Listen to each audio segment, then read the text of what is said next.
हमारा सुकून बेमज़ा तुम्हारा जुनून बेकमाल हमारा सुकून बेमज़ा तुम्हारा जुनून बेकमाल. Hello. Let us begin. So, Darnell, what was your role in World War Z? I trained dogs to fight against zombies. How did you get involved in training dogs to fight zombies in this war? Well, I was walking along one day and I saw two soldiers abusing a dog. So I walked up to them, I started attacking them.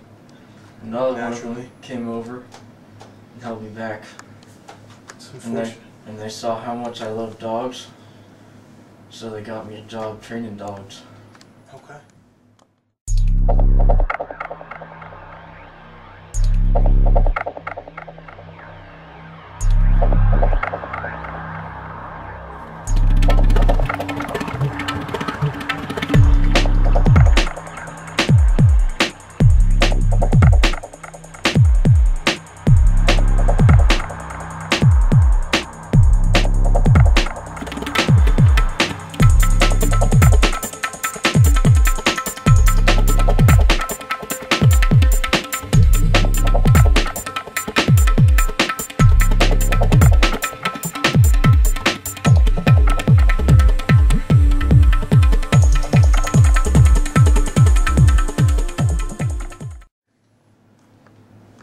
How exactly did these canine companions help you in your fight against zombies in this war?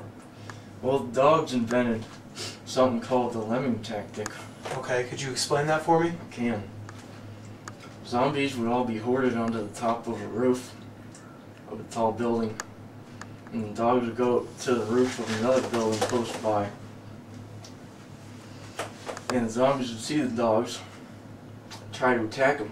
See? Attack them from the opposite building. Well, they'd fall off the top of the roof and die. I see what you mean there. Okay. Fall and die.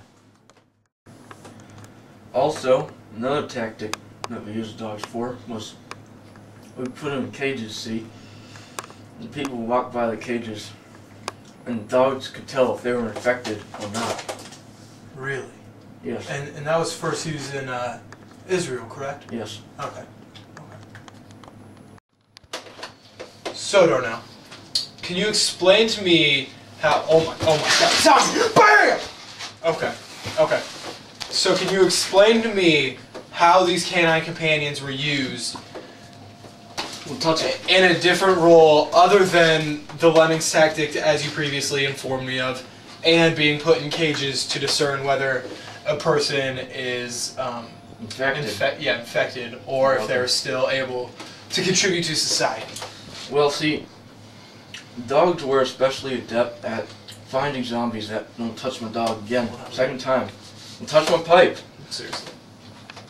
They were good at finding zombies that were hidden in tall grass or mud, or hidden otherwise that soldiers hadn't seen, and that would have killed the soldiers if the dogs had not alerted the soldiers to the presence of these zombies. So you're telling me that these zombies would like hide in higher grass as to not be seen by soldiers and then like come after them, and these dogs could tell that the zombies were absolutely what I'm telling you. Were you listening? Yes, I was listening. I was just trying to clarify. Alright, I'm sorry. It's my job.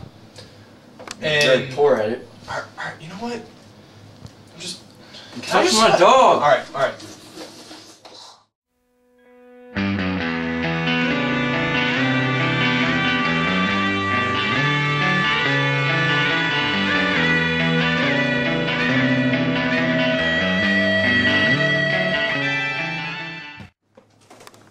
So Darnell, we've already talked about 3 different ways that these canine... We also talked about not touching my dog. Forgot last time.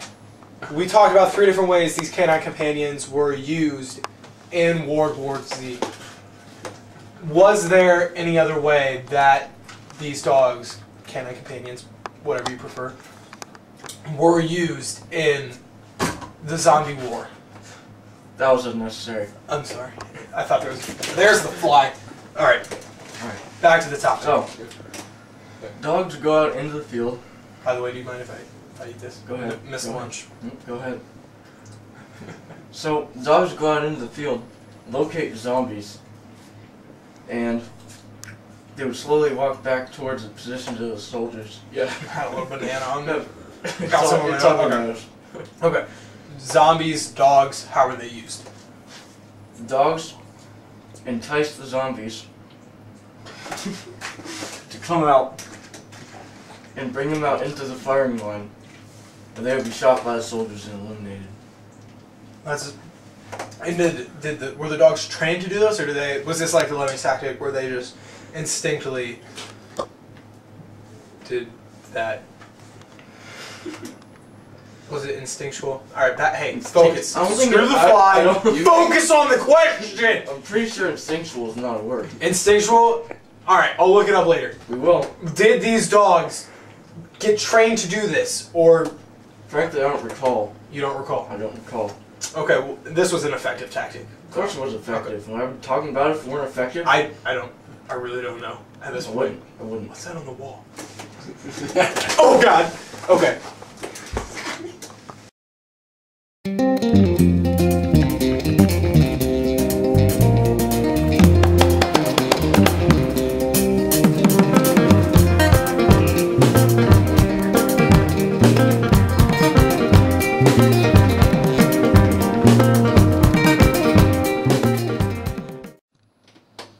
So Darnell, you yourself were a trainer in the zombie war with your dog.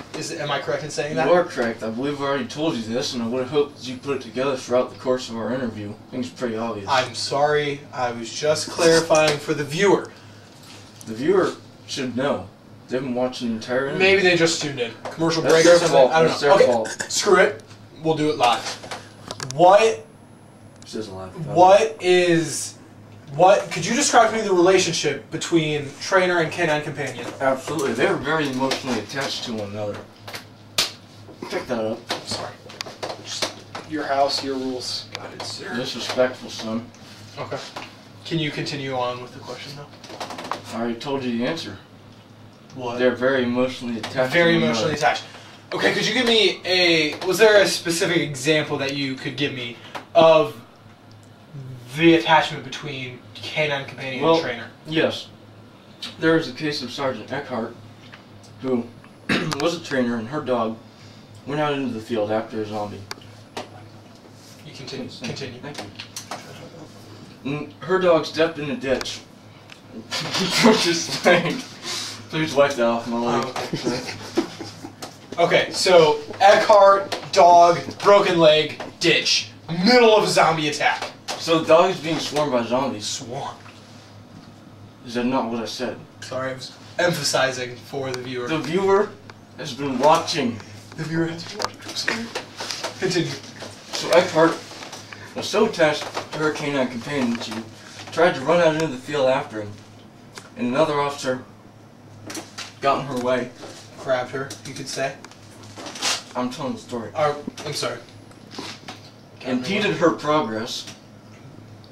And Eckhart kind of lost it and shot him in the face a couple times and killed him. Because she was so emotionally attached to her dog. That is what I said. Okay.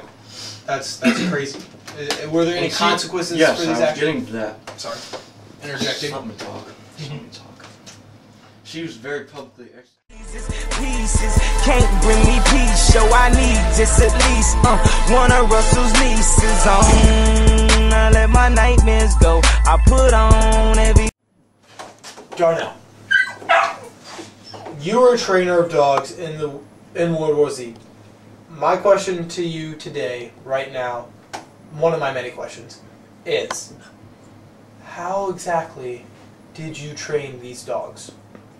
Well, we took them from a young age, we put them in a cage, separated from real life zombies, Yep. only by a fence. Okay. And the dogs that were aggressive, we kept and trained further. The ones that were not, we did not keep.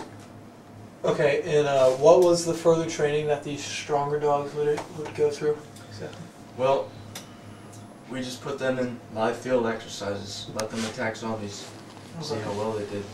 That's a really I feel like that's a really good way of training these dogs. I don't think you would have the credibility to make that statement. I'm just assuming it would be. Why would You have the credibility to make that statement. Will you make that statement today on this interview show? Yes. Okay. And how effective? Because the dogs were effective. Yes. So clearly the training was effective.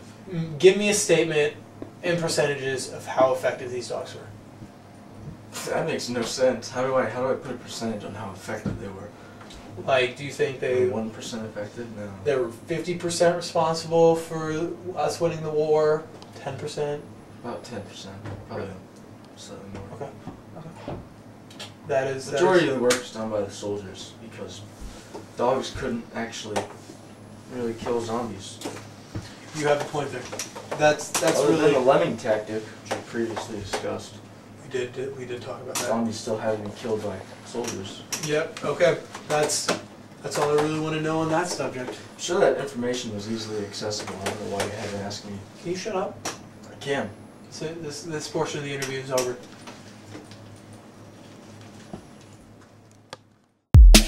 Dee-ra-ra-ra, dee-ra-dee-ra, dee-ra-dee-ra.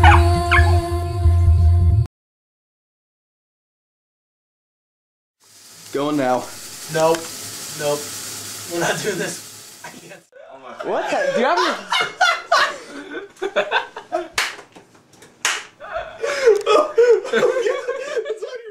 What was the process of training these dogs? Well, we took them as puppies. Got a call. 1 sec. Hello. Okay. Just bring it in and hold it in Danny's room if that works for you. Okay. We're in the middle of an interview. Can I call you back? All right. Bye. That's So, an unprecedented level of disrespect shown to me. It is a disrespectful. It's terrible. And I'm sorry for that. But we're friends. Oh, no. You're right, I just met you. We just met. And this is crazy. But here's my... I actually hate you right now. This is not fair. In all honesty, I don't know where they took this strategy from. Okay. I've learned... No need to be... You shut your mouth. You are done. I've learned from previous... Sit back down. Sit back. I've never left a sitting position.